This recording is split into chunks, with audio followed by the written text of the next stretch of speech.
anos pedindo um milagre, e recebeu uma perda primeiro. Foi assim que Paulo passou a definir aquele período da vida, mesmo sem entender, por muito tempo, porque tudo tinha acontecido daquela forma. No início da década de 1960, na cidade de Arco Verde, no sertão de Pernambuco, Paulo era conhecido como um homem trabalhador, dono de uma pequena mercearia que sustentava a família havia anos. Arco Verde, naquela época, ainda tinha alma de cidade pequena. As ruas de chão batido levantavam poeira quando o vento soprava mais forte. O sol castigava o calçamento rachado, e as casas simples, com portas sempre entreabertas, deixavam escapar o cheiro de café coado e pão aquecido na chapa. As pessoas se conheciam pelo nome, sabiam da vida umas das outras, compartilhavam alegrias e desgraças com a mesma naturalidade com que dividiam um pedaço de bolo no fim da tarde. A mercearia de Paulo ficava em uma esquina estratégica, onde duas ruas principais se encontravam. Não era grande, mas era viva. Prateleiras de madeira alinhadas, sacos de feijão e arroz empilhados, latas de óleo, garrafas de refrigerante de vidro, biscoitos em pote de plástico grande sobre o balcão. Tudo arrumado com cuidado. Paulo tinha orgulho daquele espaço. Não era uma riqueza, mas era o que tinha construído com as próprias mãos, tijolo por tijolo, desde muito novo, primeiro ajudando o antigo dono, depois comprando o ponto com muito esforço.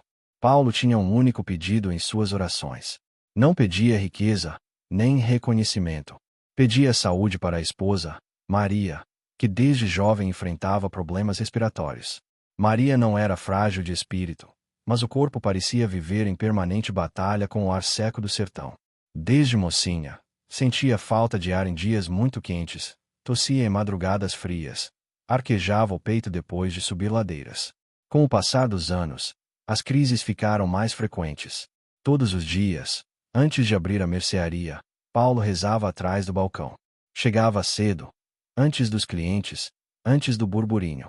Abria a porta da frente, deixava o som entrar devagar, colocava algumas coisas em ordem. Antes de girar a placa de aberto, encostava as mãos na madeira gasta do balcão e baixava a cabeça. Meu Deus! Ele começava, com a voz baixa, que mal passava do próprio peito. O Senhor sabe que eu não sei pedir muita coisa. Só te peço uma. Cuida da Maria. Se for da tua vontade, cura. E se não der para curar, então me dá mais tempo com ela. Não deixa ela ir embora cedo. Não eram orações longas. Ele não sabia fazer discurso. Falava como quem conversa, simples, direto. Mas todo dia era aquilo. Todo dia, antes da primeira venda, antes do primeiro bom dia aos fregueses, vinha aquele pedido que se repetia como um refrão. Se você já pediu um milagre repetidas vezes, sem saber se estava sendo ouvido, se já repetiu as mesmas palavras tantas vezes que elas começaram a parecer sempre iguais, aproveita agora para se inscrever no canal. Aqui nós contamos histórias de fé, espera e respostas que só fazem sentido no final. Os anos passaram, e a saúde de Maria oscilava. Havia períodos bons, cheios de esperança, semanas em que ela quase não tossia, ajudava mais na cozinha, ria alto no quintal, varria a calçada, conversava com as vizinhas na porta de casa. Nesses dias, Paulo sentia o coração se aquecer. Voltava para a mercearia com uma certeza mansa. O milagre está vindo. Deus está ouvindo. Mas havia também períodos difíceis, cheios de medo. Noites em que Maria acordava sem ar, apertando o peito, tentando puxar o oxigênio que parecia não chegar. Dias em que a tosse não dava trégua, em que o corpo dela parecia fino demais para suportar tanta luta. Tardes em que ela ficava na rede, imóvel, exausta só por existir. Nesses momentos, Paulo redobrava a fé. Rezava mais vezes ao dia. Às vezes, parava no meio do expediente, se encostava na parede dos fundos, fechava os olhos e repetia: Eu não sei o que fazer, Deus. Eu só sei pedir. E eu tô pedindo. A cada melhora, acreditava que o milagre estava próximo. A cada piora, fazia um esforço enorme para não achar que Deus tinha desistido. Quando o médico dizia ela reagiu bem ao remédio, Paulo sorria por dentro, como se recebesse um pequeno bilhete do céu dizendo ainda, não acabou. Quando o médico balançava a cabeça, dizendo que a recuperação seria lenta, ele entendia como um chamado para insistir mais. Mas o milagre que ele pedia nunca vinha por completo. Nunca houve um dia em que o médico dissesse: Ela está totalmente curada. Nunca mais terá problema nenhum. Nunca houve uma confirmação definitiva de que a batalha tinha acabado. Foram anos de sobe e desce, de idas e vindas. De parece que agora vai seguidos de novo isso. Enquanto isso, a mercearia seguia, firme, cambaleando às vezes, mas ficando de pé. As pessoas continuavam comprando ali, não só pelos produtos, mas pelo jeito de Paulo cuidar. Ele anotava os fiados, dava um jeito quando alguém não podia pagar, organizava tudo com honestidade. Quem entrava ali não comprava só comida. Encontrava também um ouvido disposto a escutar sobre seca, sobre política, sobre a dificuldade de criar filhos, sobre as notícias da cidade. No final da década de 1960, a situação de Maria se agravou. O que antes eram crises espaçadas passou a se tornar quase rotina. Ela começou a passar longos períodos internada, em um pequeno hospital da região. Era difícil conseguir atendimento, difícil pagar, difícil ver a mulher que ele amava presa a uma cama, com aparelhos improvisados, respirando com esforço. Paulo dividia o tempo como podia.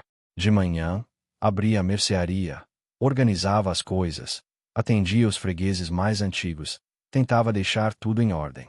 No meio da tarde, fechava mais cedo, deixava um aviso na porta, pegava o ônibus ou carona em algum caminhão e seguia para o hospital. Chegava lá com o coração apertado, o cheiro de desinfetante misturado ao de remédio, o som de passos apressados nos corredores e gemidos de dor. Sentava ao lado da cama de Maria, segurava a mão dela, conversava sobre coisas simples, o movimento na mercearia, algum comentário engraçado de cliente, uma lembrança da infância dos dois. Às vezes, ela conseguia sorrir. Outras, só fechava os olhos, cansada demais até para falar.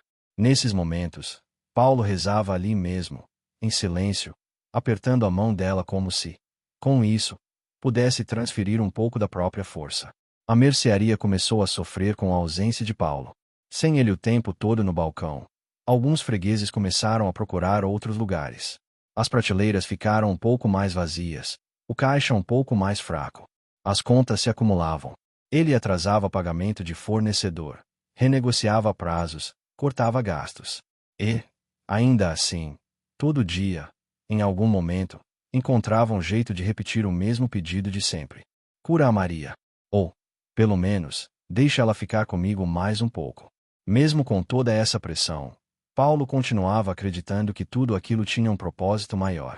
Não porque fosse ingênuo, mas porque era a única forma de não enlouquecer. Ele repetia para si mesmo que Deus não joga a dor no colo de alguém à toa. Que havia uma razão que um dia seria revelada. Que o milagre talvez estivesse em preparação. Até que, numa manhã silenciosa, Maria partiu. Não houve grandes avisos. Na noite anterior, ela estava mais fraca, mas ainda consciente. Segurou a mão de Paulo. Com dificuldade, murmurou: "Você cuida de tudo direitinho. Viu? Não deixa de abrir a mercearia. Você faz falta lá." Ele tentou sorrir, mesmo com os olhos marejados. "Quem faz falta é você, Maria." Ela não respondeu. Apenas apertou a mão dele com o pouco de força que tinha. Horas depois, de madrugada, entre um respirar e outro cada vez mais espaçado, o peito dela parou. Quando a manhã chegou, o silêncio no quarto não era só do hospital. Era o silêncio de uma história que, do ponto de vista dele, tinha sido cortada antes da última página. Paulo sentiu como se o chão tivesse desaparecido.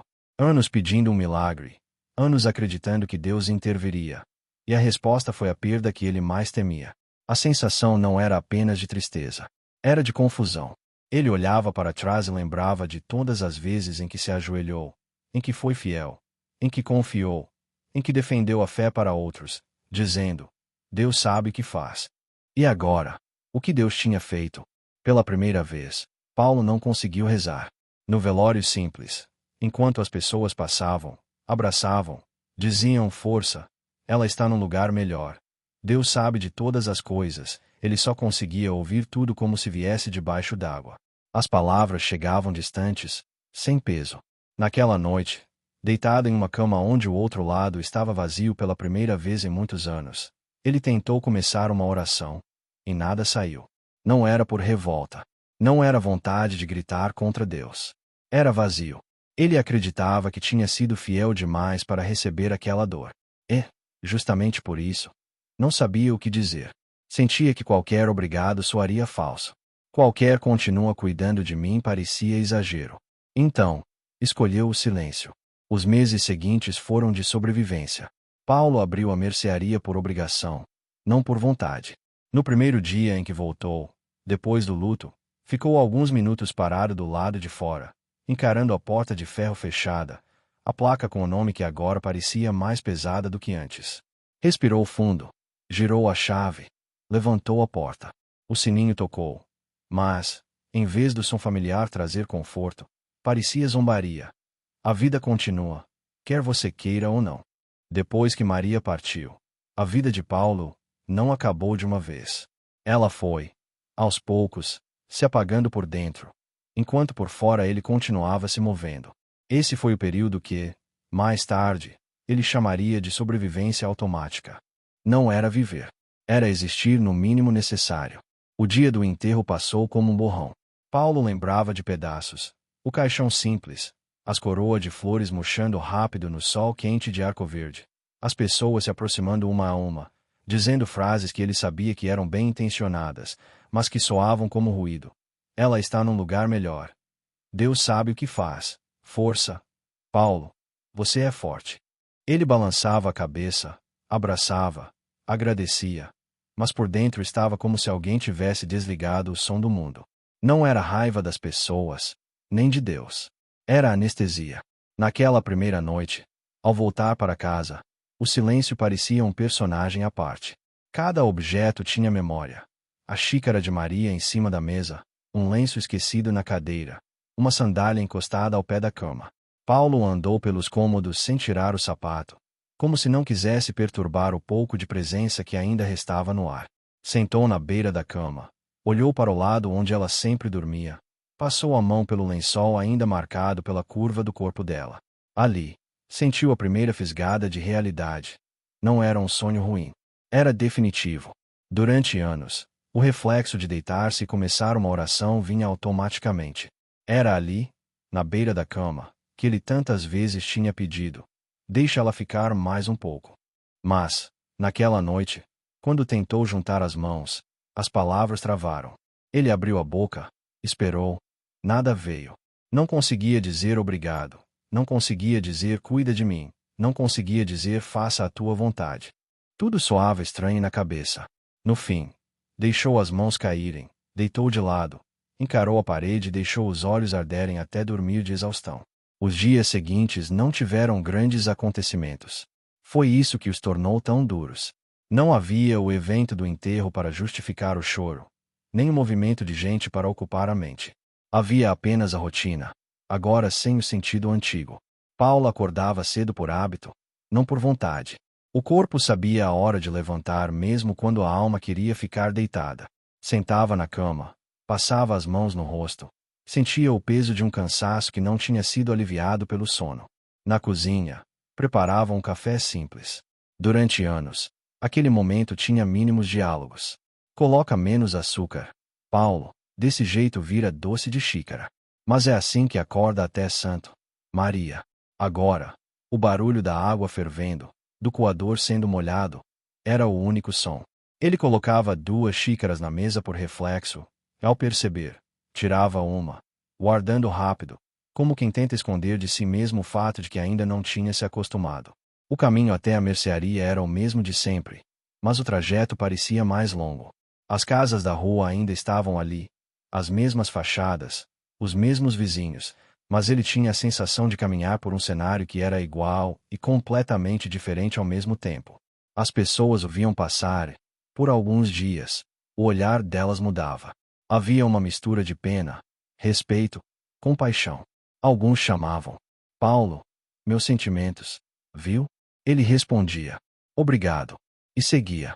Ao chegar diante da porta de ferro da mercearia pela primeira vez depois do enterro, ficou parado alguns segundos. Aquela porta, que durante anos foi símbolo de recomeço, de trabalho, agora parecia pesada de um jeito novo.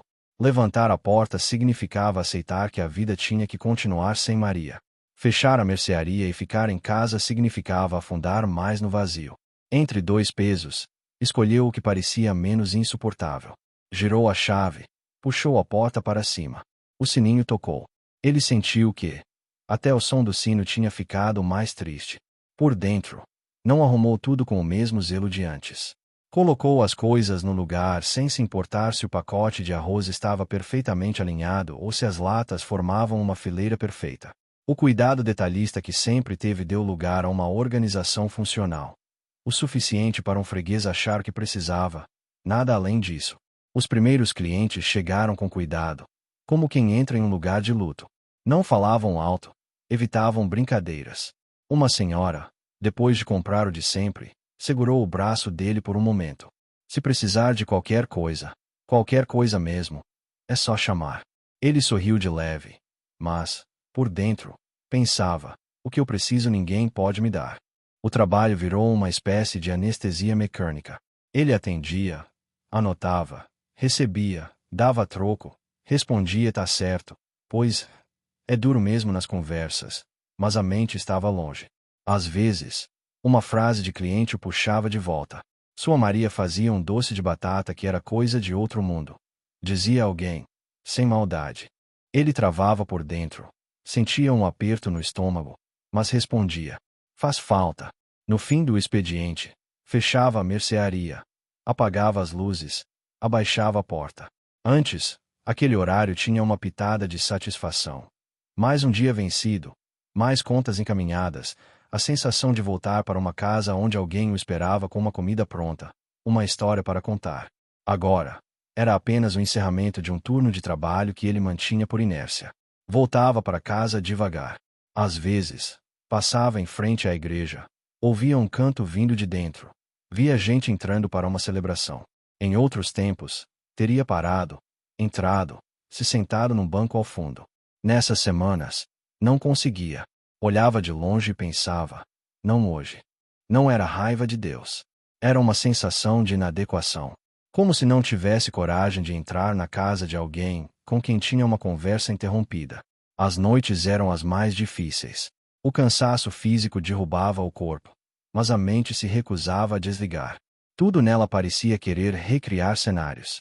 Lembrava da primeira vez que viu Maria, jovem, no portão de casa, rindo de alguma piada de uma amiga. Lembrava do dia do casamento, do vestido simples, da nervosa felicidade. Lembrava do primeiro dia em que ela teve uma crise respiratória mais forte, e ele correu com ela para o hospital sem saber o que estava fazendo. Lembrava de promessas sussurradas. Eu não vou te deixar sozinha. Eu vou cuidar de você. Deus vai nos ajudar. Agora, sozinho, se perguntava, onde foi que essa história virou isso? Às vezes, o pensamento quase formava uma acusação. O Senhor prometeu que estaria conosco. Como é que ela se foi assim? Mas, antes de formar a frase completa, parava. Tinha medo de cruzar uma linha que não sabia onde ficava.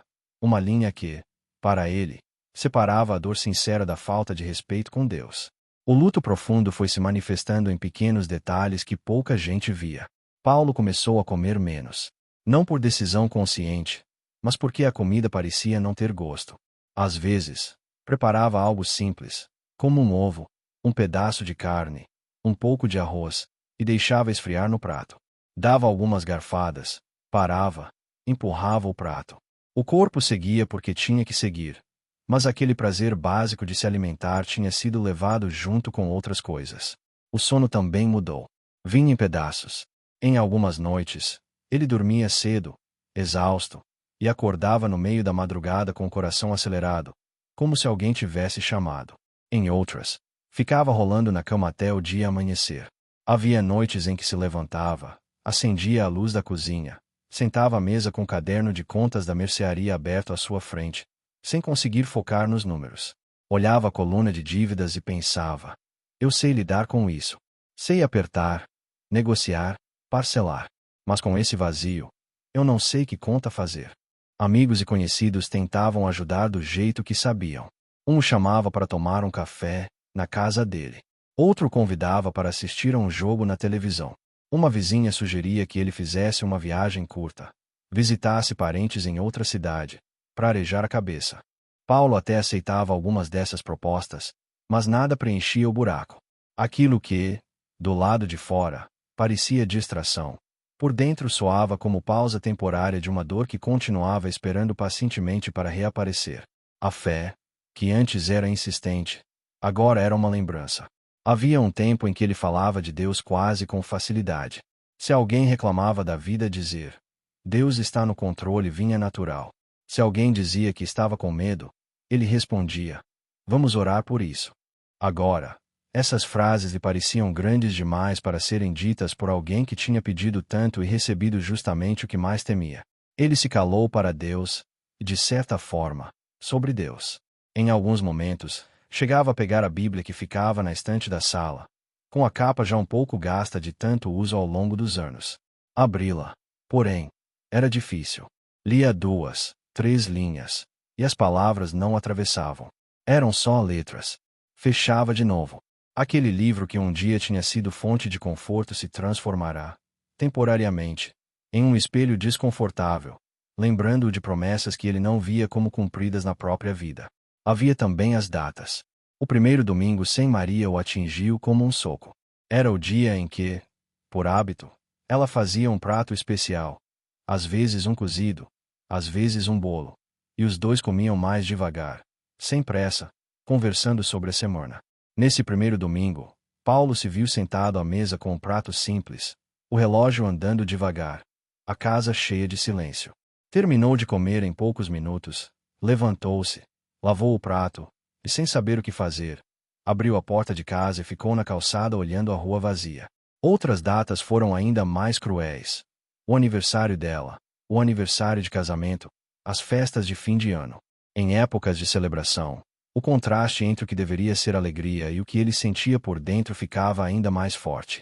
Na virada de ano, por exemplo, ouviu fogos ao longe, alguma música vindo de outra casa, gente rindo na rua. Ele ficou na janela, olhando o céu escuro cortado por algumas luzes, e pensou: todo mundo comemorando o que está por vir. Eu nem consegui digerir o que passou. Na mercearia, o luto apareceu em formas que os clientes mais atentos percebiam. Antes, Paulo tinha o hábito de puxar assunto, de perguntar pelos filhos, de comentar da chuva, da seca, da notícia política. Depois de Maria, ele falava o estritamente necessário. Bom dia. Vai levar o que hoje? Tá aqui. Tá anotado. Nada mais. Um freguês antigo chegou a brincar, tentando trazer um pouco de leveza. Ô Paulo, você tá ficando ranzinza, homem. Cadê aquele papo de antigamente? Ele sorriu de canto, mas respondeu: a conversa tá lá em casa ainda. Não achou o caminho pra cá. Essa frase, meio brincadeira, meio verdade, dizia muito do que estava acontecendo. A voz dele estava, de certa forma, presa no vazio do lar, onde ele ainda tentava se encontrar sem a presença de Maria. Esse período de sobrevivência automática não foi só dor escancarada, foi também um tipo de entorpecimento. Paulo não fazia planos. Se antes pensava em um dia ampliar a mercearia, em consertar a fachada, em comprar uma geladeira nova para a loja, agora essas ideias pareciam de outro mundo. Ele acordava apenas para cumprir o dia. O futuro era uma coisa distante, sem forma, da qual ele não esperava muito. E foi justamente nesse cenário árido, nesse modo de viver no mínimo, que algumas pequenas rachaduras começaram a se abrir na superfície do luto. Porque, mesmo sem perceber, a forma como ele continuou, mesmo no automático, manteve uma coisa acesa: a presença dele num lugar em que muita gente passava. E, com isso, uma nova fase começou a ser preparada, não pelo esforço consciente de Paulo, mas pela aproximação silenciosa de pessoas que, assim como ele, também carregavam dores sem respostas. Pessoas da cidade passaram a procurá-lo para conversar. No começo, ele achou que era apenas gentileza, visitas de quem queria ver como ele estava. Mas, com o tempo, percebeu que havia um padrão. Muitos dos que paravam na mercearia não queriam só comprar, queriam falar. Um homem que perderá o pai dias antes entrou, comprou um pacote de arroz, mas ficou com a mão no balcão, sem ir embora. Paulo, você que passou por isso agora, como é que faz para dormir sem sentir essa falta esmagando? Paulo não tinha resposta pronta. Não citou versículos, não deu fórmula. Apenas disse o que vivia. Tem dia que não dorme. Não. Tem dia que só passa a noite. Mas, Com o tempo, a gente aprende a lembrar sem doer tanto. Outro chegou falando da esposa que estava doente. Sem conseguir fenômenos sobrenaturais. Ele só ouviu. Deixou o homem falar das internações, do medo, da sensação de impotência. Não tentou melhorar a história. Não disse vai ficar tudo bem sem ter certeza. Só ficou ali, presente. Sem perceber. Paulo começou a ouvir mais do que falar.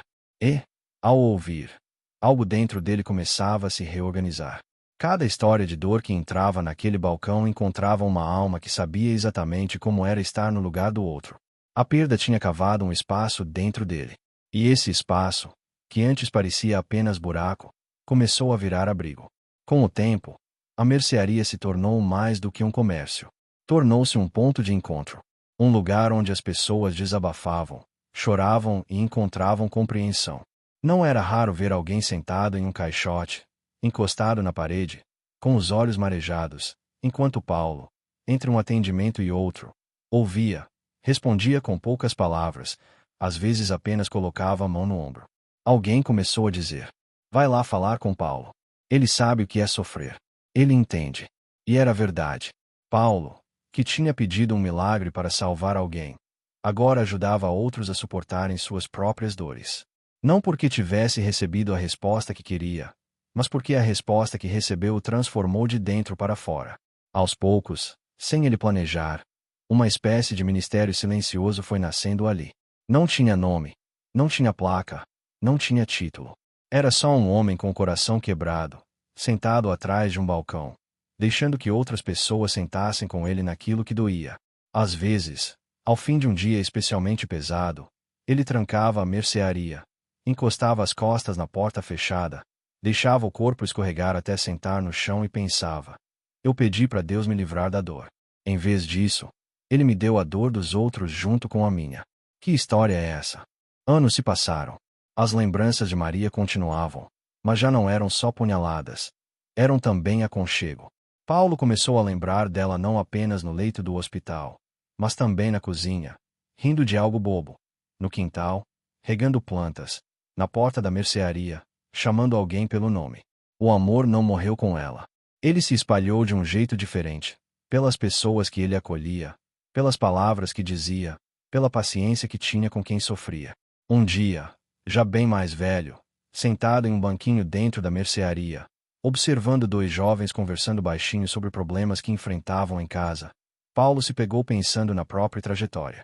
Lembrou das orações de décadas atrás, do pedido insistente por cura, das noites no hospital, da manhã da perda, do silêncio que se seguiu, do recomeço automático, das primeiras pessoas que o procuraram. E, então, entendeu algo que nunca tinha considerado. O milagre que ele pedia era evitar a perda, evitar a dor, evitar o luto. Queria que Deus mudasse a realidade, apagasse a doença, devolvesse a saúde de Maria. Com isso, dissesse: tá vendo? Eu te ouvi. Mas o milagre que recebeu foi outro. Foi a capacidade de transformar a própria dor em acolhimento. De não deixar que a perda fosse a última palavra. De, em vez de se fechar sobre si mesmo, abrir espaço para que outros encontrassem ali um lugar seguro para chorar. Se Maria tivesse sido curada, talvez ele nunca tivesse tocado tantas vidas. Talvez tivesse continuado apenas como o dono da mercearia, um homem bom, trabalhador, mas que não conhecia o abismo de perder alguém. Por isso, não saberia descer até o abismo dos outros. É duro dizer isso. Nenhuma perda parece necessária. Nenhuma dor parece ideal. Mas, olhando para trás, Paulo via que a história não tinha acabado no dia do enterro, por mais que tivesse parecido. Numa noite simples, depois de fechar a mercearia, apagar as luzes, guardar o dinheiro no pequeno cofre e baixar a porta de ferro, Paulo ficou parado na calçada, olhando para o céu escuro do sertão. As estrelas, como sempre, pareciam mais próximas ali. Ele respirou fundo, encostou as mãos no bolso e, sem se ajoelhar, sem grandes gestos, começou a fazer algo que não fazia com sinceridade há muito tempo: falar com Deus. Eu passei anos pedindo uma coisa só, disse, em voz baixa. E o Senhor não fez do jeito que eu queria. Eu fiquei sem chão. Achei que o Senhor tinha me deixado falando sozinho. Hoje, eu não entendo tudo. Não. Mas eu vejo uma coisa. Se eu não tivesse passado pelo que passei, eu não tinha virado o que virei. Fez uma pausa. Sentiu um nó na garganta. Pensou em Maria. Pensou nas pessoas que tinham sentado naquele balcão para contar suas próprias perdas. Pensou nas vezes em que, mesmo sem saber o que dizer, ele esteve lá. Então, hoje, eu não vou te pedir nada. Vou só agradecer. Pela força que eu não sabia que tinha. Pelo propósito que nasceu da perda. Pela resposta que veio diferente, mas veio. Naquela noite, não houve trovões, nem sinais, nem sonhos especiais. Houve apenas um homem em paz com uma história que, por muito tempo, ele achou que tinha sido fracasso espiritual. Dormiu de um jeito diferente. Não porque a dor tivesse desaparecido, mas porque tinha, finalmente, encontrado um lugar para ela. Se essa história tocou você, curta o vídeo e compartilhe com alguém que esteja esperando por um milagre ou tentando entender uma perda. Talvez essa pessoa esteja exatamente no meio da parte que mais dói, achando que Deus se calou de vez. Aqui no canal, outras histórias emocionantes ainda vão chegar, para lembrar que a conversa não acaba na dor. E que essa história te deixe uma mensagem de fé. Nem sempre o milagre vem como livramento. Às vezes, ele vem como força para continuar. Às vezes, o milagre não é Deus impedir que a perda aconteça, mas ele impedir que a perda destrua você por dentro.